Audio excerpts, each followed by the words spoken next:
নমস্কার বন্ধুরা, welcome to সিএসজেনিক্স বেঙ্গলি ইউটিউব চ্যানেল। আর আজকে আমরা তোমাদের কাছে যে কনসেপ্টটাকে নিয়ে চলে এসেছি তার নাম হচ্ছে মুর মেশিন। মুর মেশিনও মিলি মেশিনের মতন স্ট্রিং প্রসেসর হিসেবে কাজ করে, অর্থাৎ এর কাজ স্ট্রিং ভ্যালিডেশন নয়, তাই জন্য এর কোনো ফাইনাল স্টেট থাকবে না। তাহলে এই মুর মেশিনকে ডিফাইন করতে গেলে আমরা কী করে ডিফাইন করতে পারি? কিউ, সিগমা, ডেল্টা, কিউ0 যা যা ছিল ডিএফএ বা এনএফএ তো সবই থাকবে। এর সাথে অ্যাডেড কি থাকবে? থিটা এবং টাউ। থিটা মানে কি? থিটা মানে হচ্ছে আউটপুট ফাংশন, আর টাউ মানে কি?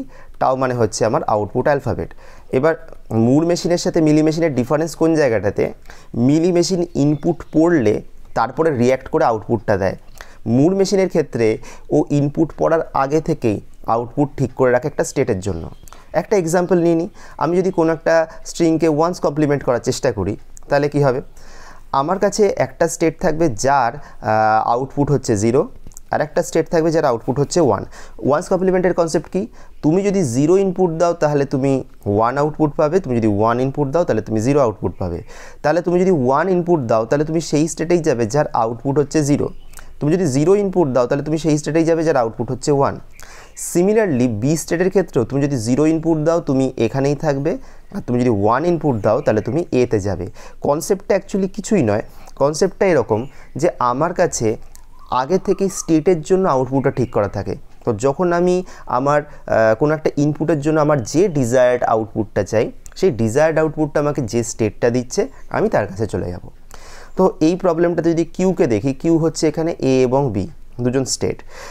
সিগমা মানে কি? সিগমা মানে আমি জানি সেট অফ ইনপুট অ্যালফাবেটস, তো ডেফিনেটলি সেটা 0 আর 1 হবে। আমার এখানে ইনিশিয়াল স্টেট অর্থাৎ কিউ0টাকে, কিউ0 হচ্ছে এ। ডেল্টা অর্থাৎ ট্রানজিশন ফাংশনটা অ্যাকচুয়ালি কি, যেটা আমি এখান থেকে ট্রানজিশন টেবিলটা বানাবো সেটাই। তো ডেল্টাটা এখানে কি হতে পারে? এ আর বি আছে, আমি 0 দিলে কি আউটপুট পাচ্ছি আর আমি 1 দিলে কি আউটপুট পাচ্ছি এটা আমি দেখব। এতে যদি আমি 0 দিই আমি বিতে যাব। আচ্ছা, এইখানে একটা ব্যাপার হচ্ছে, এখানে স্টেটের উপরে আউটপুটটা ডিপেন্ড করছে, ফলে আমি এখানে ইনপুটসগুলো লিখলাম এবং আউটপুটটা আমার একটাই হবে। এর জন্য আউটপুট কত? 0, বি এর জন্য আউটপুট কত? 1। এতে তুমি যদি 0 দাও কোথায় যাবে? বিতে। বিতে যদি 0 দাও কোথায় যাবে? তাহলে এতে। বিতে যদি 0 দাও তাহলে বিতেই যাবে, সরি।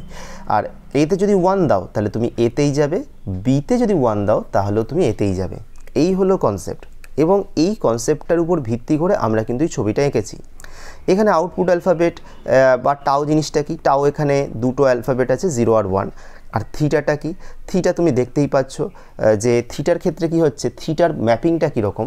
আনলাইক মিলি মেশিন, এ হচ্ছে কিউকে তোমার টাওয়ে ম্যাপ করছে, অর্থাৎ এ স্টেট তার জন্য হচ্ছে আমার আউটপুট 0, বি স্টেট তার জন্য আমার আউটপুট হচ্ছে 1।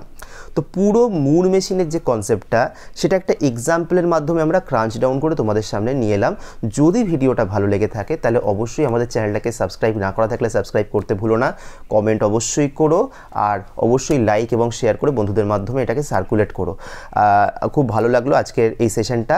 সেরকমই যদি এর পরে আরও এরকম রিলেটেড সেশনস তোমাদের দরকার হয় তাহলে অবশ্যই আমাদেরকে কমেন্ট সেকশনে সেটা নোটিফাই করো, আমরা তার জন্য একটা করে ভিডিও বানাবো। সকলকে ধন্যবাদ যারা আজকে আমাদের সাথে ছিলে। খুব তাড়াতাড়ি নতুন কন্টেন্ট নিয়ে আবারও দেখা হবে। ধন্যবাদ।